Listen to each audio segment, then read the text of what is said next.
So good evening, dear sir and colleagues. So let me begin my presentation on the integration of literature in ESL context with specific reference to this poem, The Clown's Wife by John Agard.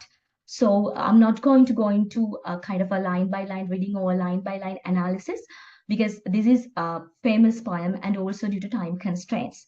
But to give the gist of the poem, this is about the appearance versus reality of a clown's life because we know a clown usually tends or kind of endeavors to entertain people, but how sad is his predicament? That is what this poem is all about. And also, there's this role reversal where the clown's wife tends to entertain the husband, the exhausted husband, by acting like a clown. So, again, it caters to the predicament of a clown's life.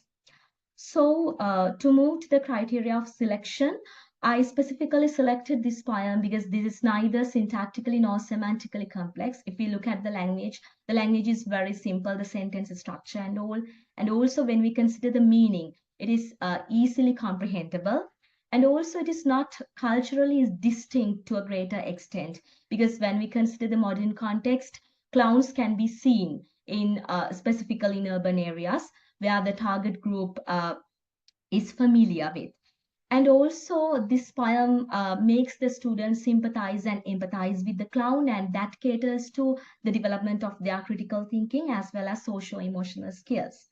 And also, the students can be trained to have kind of a practice of emotive reading via this poem. And the major language skills, which are reading, writing, speaking, and listening, can be developed via this poem. And also, with all these, language awareness can be intensified again with kind of a creative focus. If we move to the next question, is this poem congenial for the proficiency level of the target group? First of all, I should mention the target group. So this is a set of undergraduate students at a state university in Sri Lanka who follow their degree in Sinhala medium but learn English as a second language. So according to the CEFR framework, which is the Common European Framework of Reference for Languages, their level can be identified as B1 or intermediate level. So when we consider that level, the language of this poem is not very complex or complicated. So the imagery which are used here is very kind of simple. For instance, I have mentioned some visual imagery here like red nose or foolish clothes. So these are very simple visual imagery, and even the auditory imagery such as morning. So this morning sound is not something very difficult. And also, if we consider the metaphors, I have quoted one metaphor here, king on a throne. Again, that is a simple metaphor, which is easily understandable.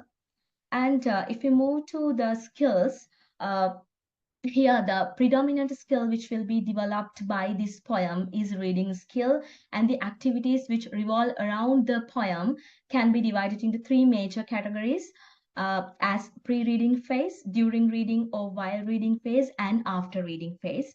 So silent reading and loud reading can be enhanced. They will be incorporated under these during reading phase, and also reading comprehension skills will be developed. And again, when answering these reading comprehension skills, there will be writing components, and via that, writing skills can also be enhanced. And again, because this is a poem, as there is a reference to literature, their creative expressions will kind of undoubtedly will be developed. And there is a lead-in discussion which is based on clowns, and that will cater to the development of their speaking skills as well as critical thinking and socio-emotional skills. Also, because there will be an active engagement in group work, their listening skills will also be enhanced. And as they get to explore the meanings of new words, their vocabulary development is also enhanced. And then to move to the possible issues and also how to overcome them. So there are several colloquial phrases which are used in this poem. For instance, them funny clothes and I do me best to cheer 4 him minutes. up. Okay, sir. So they can appear ungrammatical to a student who is kind of not familiar with these colloquial phrases. So to overcome this problem, these phrases can be explained in detail, and again, they can be given an awareness about the colloquial utilization of language. And also, if you move to the concluding monologue of the poem, what would I do without this clown of a wife? So this is a rhetorical question, and this can be misinterpreted as a negative connotation towards the wife, but not to kind of avoid that or to evade that, the students can be kind of given an awareness about the literary devices such as irony, paradox, and also the element of role reversal which is present in the poem, and thereby they can be given an awareness about the underlying theme of the poem. And also there can be time constraints because we are incorporating literature to teach language, but that can be managed by having a proper lesson plan. So that would be the end of my presentation. Thank you very much. Yeah.